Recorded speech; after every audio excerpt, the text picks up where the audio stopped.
นี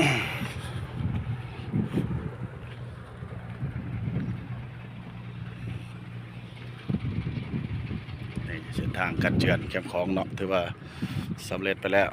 ออกกำลังกายย่ำเช้าเฟอร์เฟกกดตึกเบ็ดปรากฏเนาะตึกเบ็ดปรากฏตึกเบ็ดปรากฏแคมป์ของ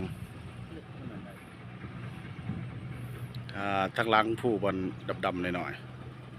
ก็สิเป็นผู้มะโรงเนาะตัวนี้ผู้สลาหันมาทางนี้แม่นผู้บาเจียงเนาะโตเป็นนิทานนางมะโรงกับบาเจียงเนาะ